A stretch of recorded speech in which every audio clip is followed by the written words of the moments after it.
Welcome Bangalore to Salem foods. இன்றைக்கி பார்க்க போகிற ரெசிபி என்னன்னா, அனைவருக்கும் பிடித்த பருப்புருண்டை குழம்பு. இந்த பருப்புருண்டை குழம்பு சாப்பிடும்போது நமக்கு புரோட்டீன் அதிகமாக உடலுக்கு கிடைக்கும். இது எப்பாவது ஒரு தடவை நம்ம வீட்டில் செய்வோம். ஏதாவது ஒரு விசேஷ டைம்லேயோ ஒரு சாப்பிட்ணுன்னு நினைக்கும் போதோ இது செய்வாங்க. நான் 2 பருப்புங்க இதில் ஆட் பண்ண போகிறேன். துவரம்பருப்பு, கடலைப்பருப்பு ஒரு கப்பு எடுத்திருக்கேன். இது 2 மணி நேரம் ஊற வைக்கணும். 2 மணி நேரம் ஊற வச்சுட்டு பிறகு மிக்ஸி ஜாரில் அரைக்கணும். நல்லா 2 மணி நேரம் இருந்தால் தாங்க நல்லா ஊறும். இப்போ நான் அதை அரைச்சிக்க போகிறேன். பிறகு திரும்பி இன்னொரு தடவை ஜாரில் பருப்பு போட்டு பூண்டு, இஞ்சி இதெல்லாம் சேர்த்தணும்.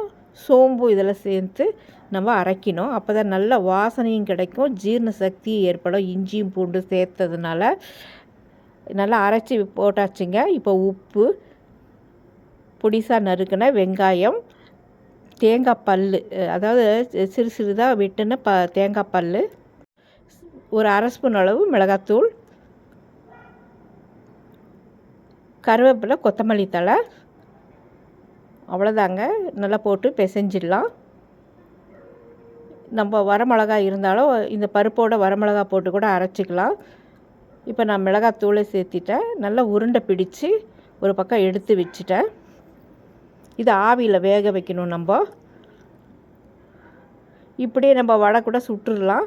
ஆனால் நம்ம ஆவியில் வேக வச்சு எடுக்கிறதுனால இது பருப்புருண்டை குழம்புக்கு இப்படி தான் செய்யணும்.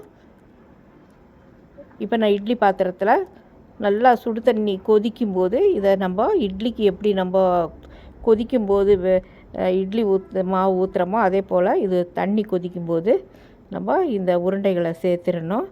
சேர்த்து நல்லா வேக வைக்கணும். ஒரு 10 நிமிஷம் வேகட்டும்.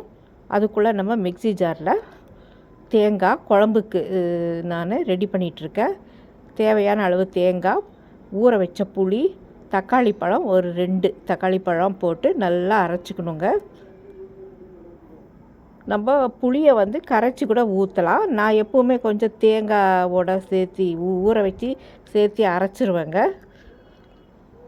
இது கொஞ்சம் ஈஸியாக இருக்கும் நமக்கு. இப்போ ஒரு வானிலையில் கடுகு போட்டு கட்டி பெருங்காயமும் நான் சேர்த்திருக்கேன். கடுகு பொரிஞ்ச உடனே பூண்டு ஒரு 10-15 பல் பூண்டு போடணும். இதுக்கு பூண்டு கொஞ்சம் முக்கியமாக தேவைப்படுது.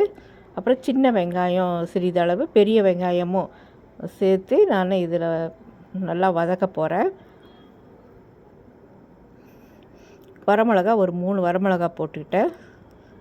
கருவேப்பிலையும் போட்டாச்சு. போட்டு இது ரொம்ப ப்ரௌனாக இருக்கக்கூடாது. ஓரளவு இந்த அளவு இருந்தால் போதுங்க. அதாவது கண்ணாடி இதுக்கும் மேலே இருக்கணும். அதன் பிறகு நான் சாம்பார் தூள் 1.5 ஸ்பூன் அளவு போட்டிருக்கேன். அதாவது உங்களுக்கு எவ்வளோ போடணும்னு நினைக்கிறீங்களோ அந்த அளவுக்கு போட்டுக்கோங்க. நான் மிளகாத்தூள், மல்லித்தூள் 1/2 ஸ்பூன் அளவு போட்டிருக்கேன். போட்டு நல்லா கலந்து விட்டுட்டு தேங்காய் இதெல்லாம் சேர்த்தியாச்சு. தேங்காய் சேர்த்து ஒரு 2 நிமிஷம் எண்ணெயிலே வதக்கலாங்க. அப்போ தான் கொஞ்சம் நல்லா இருக்கும். அந்த தேங்காய் எண்ணெயில் வதங்கும் போது கொஞ்சம் டேஸ்ட் நல்லா இருக்கும் நமக்கு. இப்போ மஞ்சத்தூளை சேர்த்திட்டேன், உப்பு சேர்த்தியாச்சு. இப்போ நல்லா கலந்து விட்டுட்டு ஜார் தண்ணியை இதில் சேர்த்திடலாம். நமக்கு தேவையான அளவு நம்ம உருண்டைகள் நிறைய செஞ்சு நான் உருண்டை பிடிச்சி வச்சுருக்கேன். அதனால் கொஞ்சம் அதிகமாக தண்ணி ஊற்றி நம்ம கொதிக்க வைக்கணும் குழம்ப. இப்போ பாருங்கள் நல்லா வெந்துருச்சு. இது ஆறட்டும் கொஞ்ச நேரம்.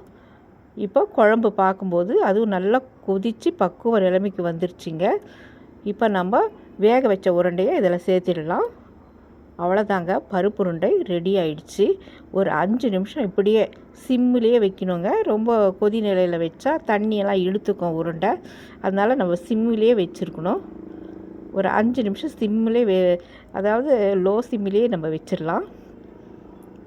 வச்சு அவ்வளோதாங்க, பருப்புருண்டை குழம்பு ரெடி ஆயிடுச்சு. இது சூடான சாதத்துக்கு சாப்பிடும்போது அவ்வளோ சுகமாக இருக்குங்க. பெங்களூர் டு சேலம் ஃபுட் சேனலுக்கு சப்ஸ்கிரைப் பண்ணி ஒரு லைக் கொடுங்க. தேங்க்யூ ஃபார் வாட்சிங்.